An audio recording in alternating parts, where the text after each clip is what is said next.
Hi everyone, welcome to the brand new podcast where me, Miss X, and Me, Mr. Y. will be taking up questions and giving our input from a girl's perspective. Anna, Guy's perspective. if you enjoy this podcast, please press the like button and share this podcast with your friends. Let's begin. So, the question for today is: my heart is crying so much today. It feels like it will explode. It was a love marriage, and my ex fiance broke our engagement because wedding preparations were not going as per his family, and I wanted him to consider my parents' financial situation to lessen down some of the burden. My parents were being asked to set my room and bear all the events, including dresses and jewelry, including his clothes, except the Walima event, and asked to accommodate 500 guests from their side on the main day. Wow. My dad and mom are on pension while they own a proper business and are quite well off. He just told me that time घर पे बता दो कि जैसे मैं कह रहा हूँ वैसे होगा and that this is the least that you people are doing क्योंकि लड़की वाले काफ़ी कुछ करते हैं मगर तुमसे प्यार करता हूँ इसलिए अपनी फैमिली को कुछ बातों पे राज़ी करवाया है. Next month, he is getting married and called me last night to tell me how his current fiance and in laws are doing everything as per him. From booking of the banquet to giving him the car, I don't know what not. But that he never wanted any car with me but to do the least and that I couldn't get it done. He told me that his mental health is badly affected because of me as I couldn't make my parents do anything and were being stingy, and today he has to get married half-heartedly because of me. He said so many bad things about his fiancée that how she's so outspoken and he will slap her once she's with him.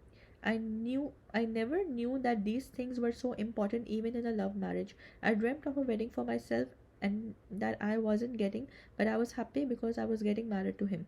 I didn't know that discussing my views about wedding preparations with my partner would turn my world upside down and he would be this stubborn over the fact that he would create so much pressure and just leave me like that.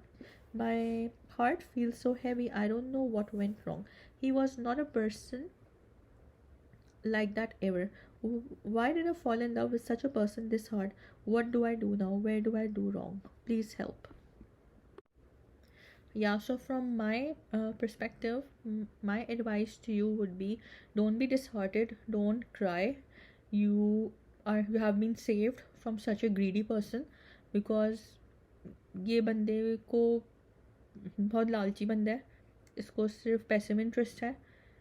500 लोगों का he wants event main day पे he wants चाहता है और एहसान कर रहा है कि मैं ये भी बहुत एहसान कर रहा हूँ क्योंकि मैं आपसे प्यार करता हूँ, वरना लड़की वाले बहुत कुछ करते हैं. तो बहुत अच्छा है, you are save, you have been saved. और बिल्कुल ऐसे नहीं होते लड़के आजकल की दुनिया में. बहुत ही इज़ अ वेरी लालची पर्सन. और जो है पुअर गर्ल जिसकी से शादी हो रही है, you should in fact try कि भाई उसको पता चल जाए कि इतना ही किस बंदे से उसकी शादी हो रही है. Yeah, from my perspective, there are a few things that we have to consider. पहली बात है, जो लव मैरिज होती है तो अक्सर ये होता है कि पेरेंट्स शुरू शुरू में तो हाँ कह देते हैं लड़के को खुश करने के लिए, लेकिन फिर पीछे उन ऑब्वियसली नाखुश होते हैं क्योंकि उनकी पसंद की तो नहीं होती ना लड़की.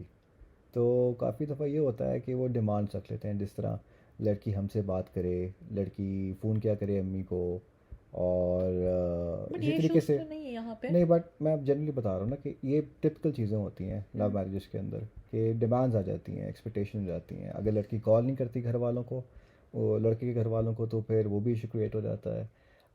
उनको basically I think it's not just the guy is to obviously be blame, but I also feel कि ये प्रॉब्लली लड़के के फैमिली का भी इशू है कि उन्होंने का उनके ऑब्वियसली यहाँ हमारे कल्चर में एक डिमांड्स टॉक्सिसिटी है होंगी.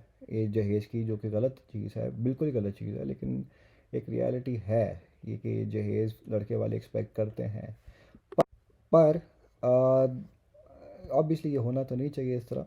लेकिन ये लड़के वाले की जो फैमिली होती है वो अक्सर ये कर लेती है, इसको बहाना बना लेती है.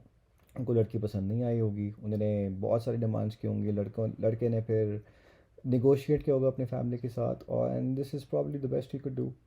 But I But will still blame the guy because वो ही कॉल करके लड़की को ये बातें सुना रहा है कि ये बहुत बड़ा तुम पे एहसान कर रहा हूँ, और अब बता रहा है कि मैं जिस लड़की से शादी कर रहा हूँ वो गाड़ी भी दे रहे हैं और वो घर भी दे रहे हैं और वो फंक्शन भी कर रहे हैं।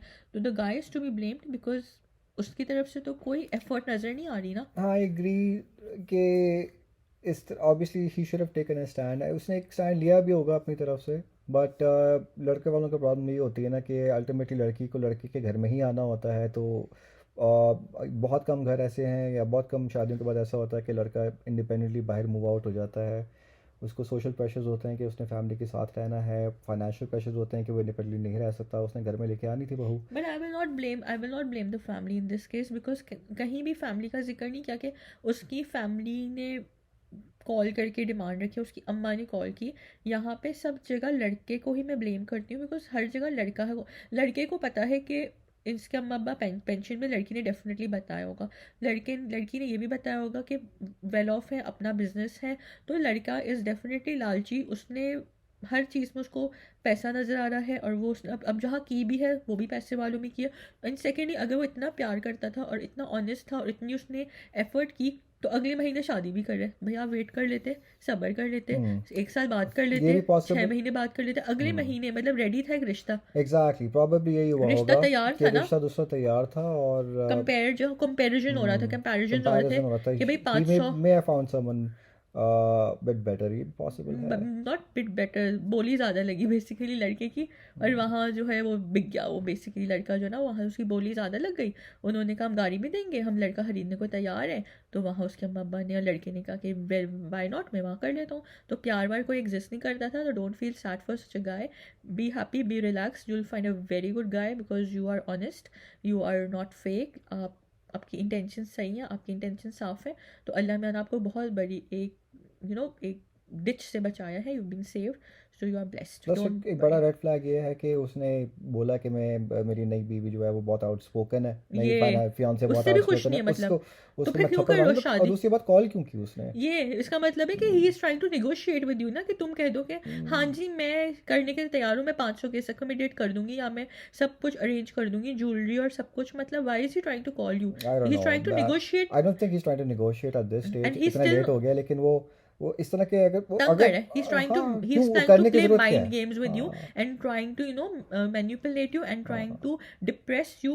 भाई कर लो ना शादी तो कर कॉल ही लो, नहीं करनी चाहिए कॉल उसके क्यों बाद। कर लो? और खुश उसके साथ भी खुश नहीं हो उसको